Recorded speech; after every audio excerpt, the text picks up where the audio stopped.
Assalamualaikum warahmatullahi wabarakatuh. Pada kesempatan ini saya akan presentasikan hasil pekerjaan saya dari ujian tengah semester mata kuliah proteksi radiasi.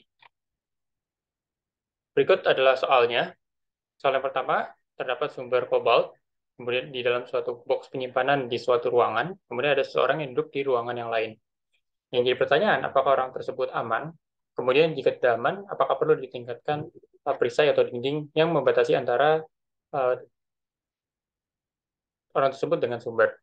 Nah, untuk menjawab persoalan ini, pertama-tama kita perlu mengetahui dulu atau mengasumsikan kalau sumbernya merupakan sumber titik yang bergerak ke segala arah. Kemudian kita juga perlu mengasumsikan energi yang dibawa oleh energi foton tersebut, yaitu 1,17 MeV. Dari energi ini, kita tahu koefisien atenuasinya sekitar 16,5 untuk besi dan beton 4,2. Nah, kemudian selanjutnya, setelah kita tahu data-data tersebut, kita bisa menghitung dosis serap dengan menggunakan persamaan ini, build-up flux dikali A, aktivitas dikali eksponensial, kali koefisien atenuasi linear, kali jarak R, kemudian dibagi dengan inverse square law, R kuadrat dari jarak orang tersebut, yaitu sebesar 60 cm dari sumber. Disubstitusi, ini yang untuk bagian box besi, kemudian bagian kedua, ini untuk beton, yang R-nya sekitar 15 cm atau 0,5 cm, 0,15 meter. Nah, dengan begitu didapati dosis serap per jamnya sekitar sekian dalam satuan milisievert per jam. Lalu untuk per minggunya berarti tinggal dikali 40 jam masa dia kerja dalam satu minggu. Hasilnya sekian ini. Nah, dari sini kita tahu bahwa limitasi dosis untuk seseorang yaitu dosis efektifnya sebesar 1 milisievert per tahun. Dengan begitu, dosis serap per tahunnya bisa dikalikan dari dosis per minggu dikali dengan 52 minggu. Setahun kita ambil 52 minggu. Sehingga didapati dosisnya itu sekitar 0,993 milisievert per tahun. Nah, dosis ini sangat sangat sekali mendekati dengan 1 milisievert per tahun. Memang sebenarnya secara hitung-hitungan ini masih aman. Namun alangkah baiknya untuk menambah ketebalan besi dan dinding 1 mm saja, hingga dengan menambah box besi dan dinding 1 mm, dosisnya akan menjadi 0,89 milisievert per tahun. Ini tentu akan lebih aman. Lanjut ke soal nomor 2. Di soal nomor 2, ini mengenai seorang pasien yang harus dirawat radiasi dengan kobalt sinar gamma. Kemudian ayahnya menunggu di ruang perawatan yang lain. Yang ditanya selanjutnya adalah berapa ketebalan dinding yang membatasi antara pasien dengan ayahnya, sehingga ayah tersebut bisa aman di bawah 100 mikrosievert paparannya. Nah, kalau kita kembali ke jawaban saya, pertama-tama dijabarkan yang diketahuinya dulu, yang di soal kayak ada kerma udara, kemudian ada SSD, waktu perawatan, jarak ayah kepada pasien, dan sebagainya, sampai ke TFL-nya 4 cm dan faktor kompresi dosis sperma 1,09. Nah, kemudian kita pertama yang perlu dilakukan adalah menghitung laju dosis pada isosenter, pada titiknya, dengan cara karma udara dikali SSD dibagi dengan SSD tambah jarak L. Nih, 0,2 atau 20 cm dari sini. Nah, dengan begitu, didapati laju dosisnya sebesar sekian. Setelah mendapat laju dosis, selanjutnya dihitung laju dosis hambur pada ayah dengan menggunakan jarak ayah. Sekitarnya sekitar 0, ini 4 meter, di sini 4 meter. Kemudian akan didapati nilainya sekitar sekian milisievert per miligray per detik.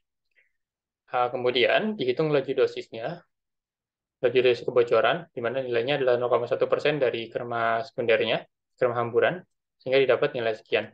Dengan begitu, kita dapat ketebalan dinding untuk menghitung agar ayah tidak melebihi 100 mikrosievert Dengan cara menggunakan nilai Len dari koefisien hambur dosis pada isosenter dibagi dengan koefisien hambur total yang diterima oleh ayah, hambur sama ada yang akibat kebocoran, kemudian dikali dengan koefisien atenuasi dan dibagi dengan uh, densitas beton.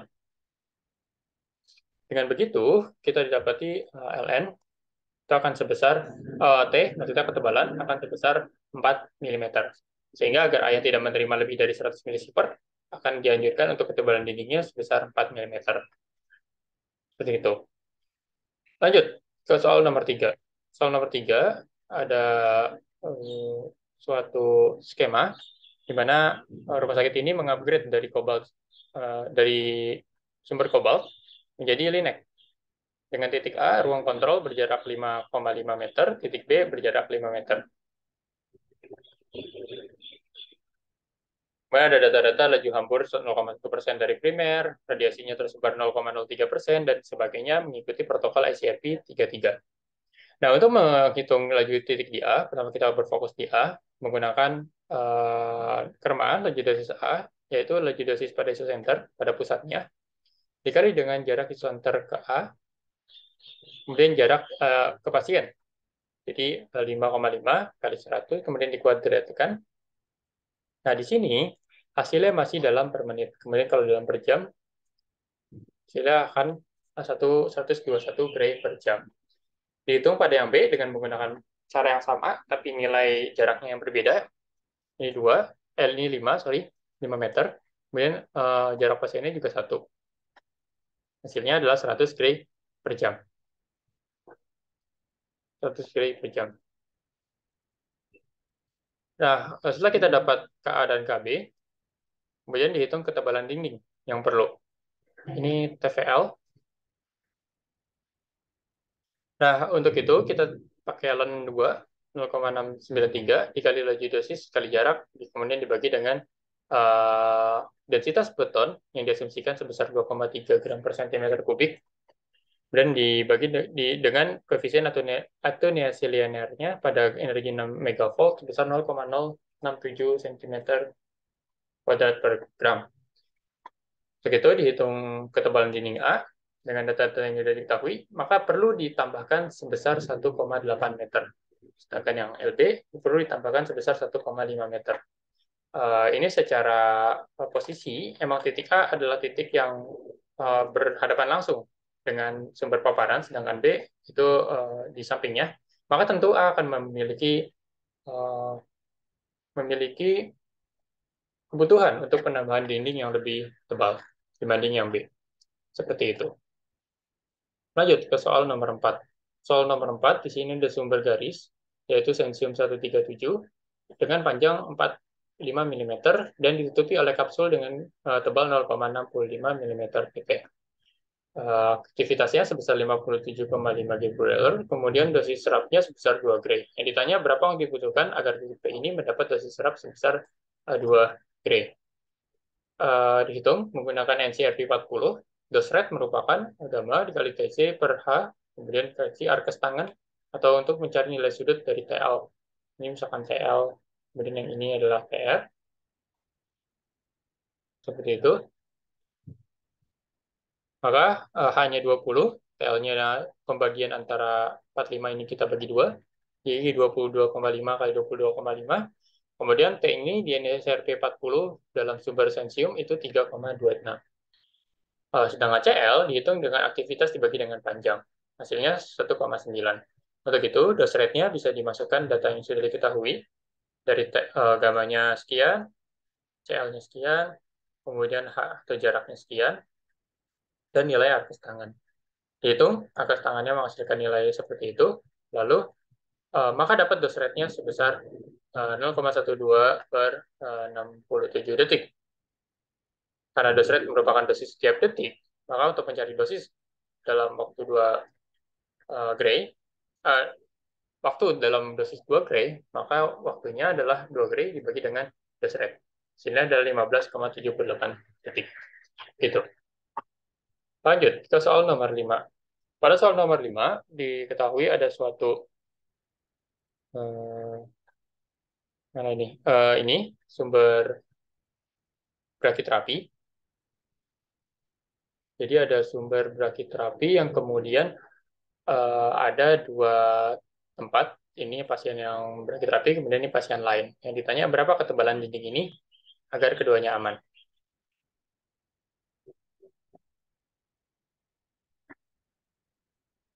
Oke, jadi pertama-tama kita definisikan dulu data-data yang diketahui, seperti kerma udara, kemudian aktivitas sumber, waktu perawatan, dosis serap, jarak, dan dosis efektif. Dari sini, kemudian kita bisa hitung ketebalan dindingnya.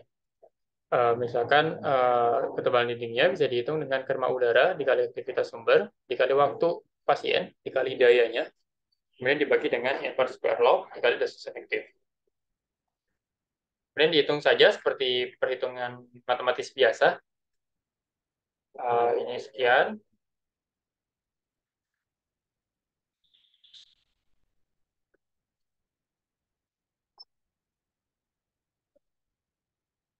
Kemudian ini karena 50 jam per minggu, jadi dikali 1/68, biar hasilnya masih dalam per jam. Maka kemudian didapati nilai L-nya sebesar 0,2 meter. Atau dengan begitu, ketebalan dinding yang perlu sekitar 20 cm. Seperti itu.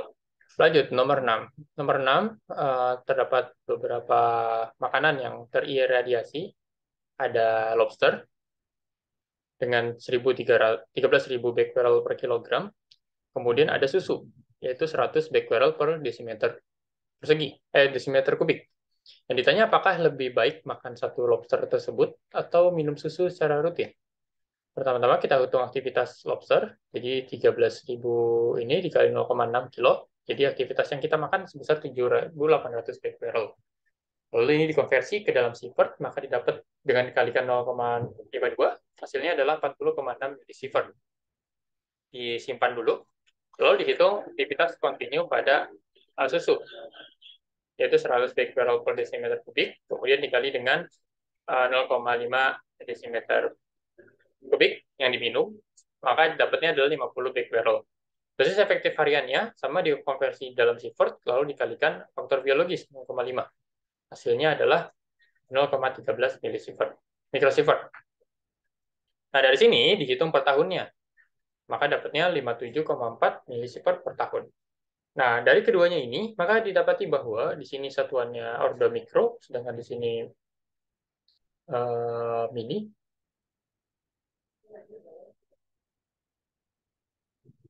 Sentimeter, milimeter, maksud saya milisievert, mili, yang sini mikro, yang sini mili. Dengan begitu, dosis yang diterima ketika makanan satu kali lobster ini akan jauh lebih besar dibanding dengan minum susu secara kontinu dalam satu tahun. Itu. Lanjut ke soal terakhir. Soal terakhir ada iodium 131, di mana iodium tersebut ternyata bocor dengan laju kebocoran 0,2 megabecquerel per jam. Ini cukup tinggi. Yang sudah bocor dari pagi hari. Itu bisa dibilang sepanjang hari dia selalu bocor. Dalam ruangan bervolume 20 meter kubik, dengan ruangan tersebut ada nilai tukar udara atau ventilasi udara yang bekerja 0,5 per jam. Ada asisten yang bekerja dalam waktu 8 jam, di mana 30% dari aktivitas yang terhirup oleh pasien tersebut akan dieksekusi oleh paru-paru, kemudian tingkat penghirupannya sebesar 0,0 meter kubik per menit. Yang ditanya bagaimana aktivitas tiroid pada akhir waktu asisten itu bekerja atau di penghujung hari. Pertama, kita hitung aktivitas kebocoran selama satu hari dulu, yaitu aktivitasnya dikali 24 jam dalam sehari, maka dapati 48 megabecquerel. Dari sini, selanjutnya dihitung konsentrasinya dengan dibagi volume ruangan, yaitu sebesar 20 meter kubik. Hasilnya adalah 0,24 megabecquerel per meter kubik. Dapat konsentrasi, lalu selanjutnya dihitung berapa jumlah yang dihirup oleh asisten dengan cara dikali ventilasi udara, karena di sana ada pertukaran udara, kemudian juga dikali dengan waktu asisten tersebut berada dalam ruangan tersebut. Hasilnya adalah 0,39 megabecquerel. Dari sini, karena yang diambil hanya 30%-nya, maka dikali 30, hasilnya berarti pasien tersebut, asisten tersebut menghirup iodium 13131 sebanyak 0,29 megabecquerel dalam satu hari tersebut. Lalu ini dihitung dengan aktivitas biologinya dengan menggunakan eksponensial waktu paru dikali waktu, maka didapati aktivitas steroid di asisten tersebut akan sebesar 0,29 megabecquerel per di hari itu. Jadi asisten tersebut akan memiliki aktivitas radiasi di tiroidnya besar sekian. Itu saja mengenai hasil jawaban saya terkait dengan ujian tengah semester proteksi radiasi. Lebih kurangnya saya mohon maaf. Assalamualaikum warahmatullahi wabarakatuh.